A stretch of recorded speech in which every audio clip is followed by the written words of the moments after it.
La suite avec vous, Diarra Girassi. Oui, allez-y. Monsieur le Président, le procès relatif au massacre du 28 septembre 2009 se poursuit à Conakry.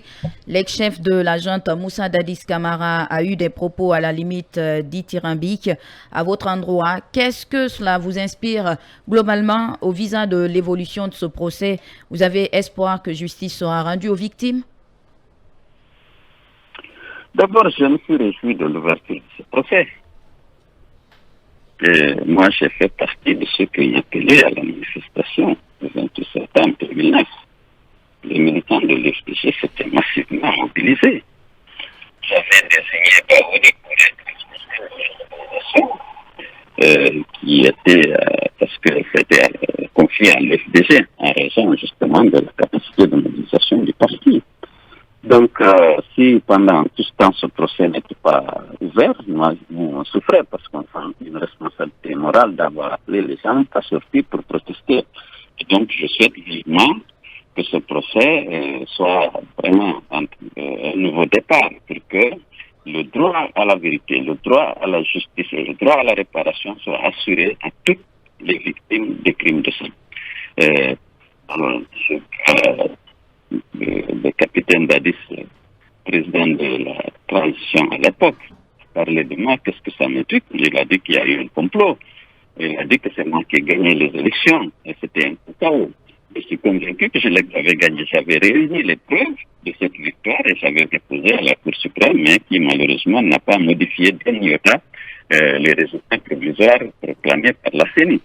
Mais pour toute l'opinion nationale et internationale, il était incompréhensible qu'avec 44% et le soutien de Sidi Touré qui avait 16%, de Abessila qui avait 4%, qu'on dise que celui qui avait 18% a gagné les élections. C'était pas possible. Ils n'avaient pas gagné. Et c'est pourquoi je répète, je dis aujourd'hui qu'il faut éviter les erreurs du passé. L'erreur du passé la plus grave qu'on a commise, c'est celle d'avoir donné le pouvoir à quelqu'un qui ne l'avait pas gagné.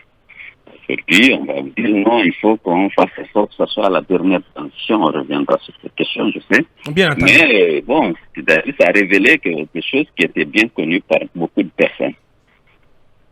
Très bien. Allez, oui, Talibé. La question subsidiaire, c'est comment est-ce que vous espérez qu'enfin la vérité sera sue au regard justement du déroulé de ce procès? Effectivement.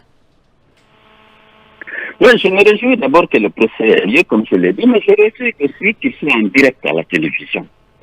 Parce qu'aujourd'hui, c'est que ce n'est plus quelque chose qui va se décider entre quatre murs à l'incidité de Guinée de l'opinion internationale. Je suis confiant quant à la manifestation de la vérité et à la situation des responsabilités dans ce massacre sans précédent dans notre pays. Et je le souhaite vivement. Vraiment, je suis très satisfait pour le moment du déroulement de ce procès et je suis persuadé qu'on pourra aboutir à la manifestation de la vérité pour que les commanditaires et les auteurs des crimes soient identifiés et punis conformément à la loi. Très bien. Oui, Akumba. Monsieur le Président, vous êtes une victime de cette manifestation-là, en tout cas de cette répression dont le procès se tient actuellement. Seriez-vous disposé à venir faire votre déposition? Oui, je l'ai fait déjà. Si les conditions de ma sécurité et de ma sécurité, moi je suis prêt à venir donner ma déposition. Et à témoigner à la barre? À la barre, oui. Non, il est plaignant, il ne peut pas témoigner. Non, témoigner. Il est plaignant. Bien. Non, ce n'était pas plaignant. Je ne me suis pas personnellement plaint, je ne suis pas plaignant, mais je peux venir en tant que témoin. J'avais répondu à l'invitation des juges. J'ai fait une déposition pour expliquer comment c'est que j'ai vécu. Maintenant, à la lumière de tout ce qui se passe, naturellement, je peux apporter quelques précisions ce qui me concerne. Bien. Je suis venu régulièrement dans les explications des accusés. Oui, Talibi. Et là, celui dont le nom revient en boucle pendant ce procès, c'est le général Sekouba Konaté qui ne fait pas partie des accusés à la barre. À date, est-ce que vous pensez qu'une certaine ombre planerait encore sur la vérité, c'est la comparution de général Sekouba Konaté? Écoutez, c'est pas juste de juger de la pertinence, de la nécessité de la présence de général Sekouba. Je pense qu'il y a une commission rogatoire qui est partie vers lui pour essayer de recueillir sa version de fait dans le cadre de la coopération avec la justice française. C'est ça que j'ai cru comprendre. Mais ce serait peut-être mieux qu'il soit là et que lui-même il donne sa version de vive voix. Alors, une autre question subsidiaire sur le même sujet. En fait, quand on écoute les uns et les autres dans leur défense, n'est-ce pas, à ce procès, principalement Dadis Camara et Toumba Diakité, eh bien, certains se servent de vos sorties médiatiques à l'époque des faits, du massacre, soit dans la presse locale ou au sein de la presse internationale, en leur faveur et contre leur adversaire. Est-ce que, à date, avec le recul, si vous voulez, ces sorties médiatiques-là, vous les maintenez telles que vous les aviez tenues à l'époque, ou est-ce que, au vu de certaines explications des accusés que je viens de citer, les donnes ont changé, vos versions ont changé? Non, écoutez, il y avait les sentiments que j'avais. J'ai décrit ce que j'ai vu. Et puis après, moi, j'ai donné les sentiments que j'avais parfois. Maintenant, je ne sais pas qui a tiré, qui a donné les ordres, qui a machin. J'ai vu les gens arriver. Après, une masse d'armée, je ne connaissais pas tout le monde. Je connaissais ceux qui sont arrivés en dernière position alors qu'on était au stade à la tribune.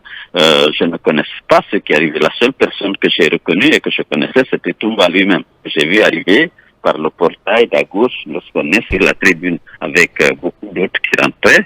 Et puis bon, maintenant, est-ce que j'ai pas vu quelqu'un qui a tiré? Je sais celui qui a tiré sur moi, c'est le non Sankara, l'ancien chauffeur de Dadis qui s'appelait Kaba. Lui, il a tiré sur moi et mon garçon a pris la balle. Même s'il l'a, je sais.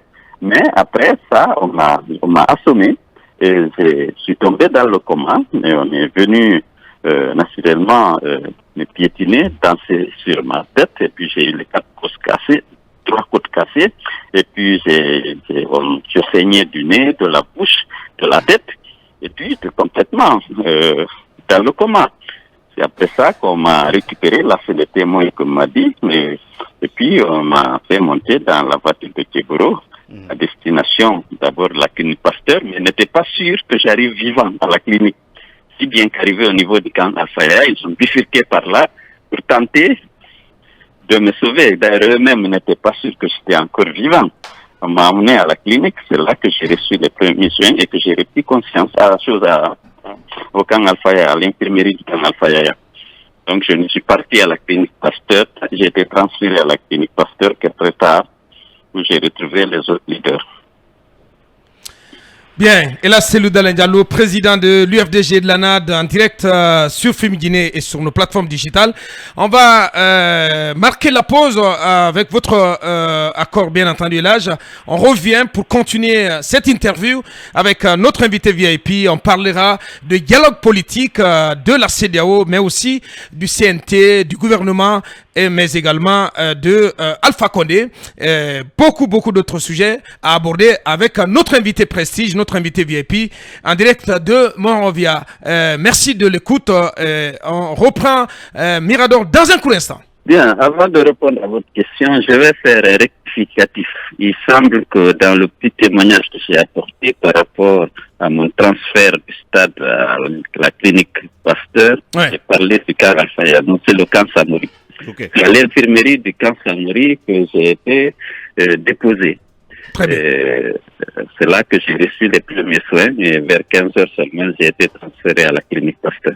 Très bien. Donc je tenais, c'est pas au camp Samori, c'est par erreur que j'ai dit que c'était au camp Al-Faya. C'était bien au camp Samori. Bien dit. Dans la voiture du colonel Kéboro. Très bien. Lapsus Merci. linga, Alors, lapsus calami. Bien. Pardon? Lapsus linga, lapsus calami. Ok, d'accord, très bien. Bien.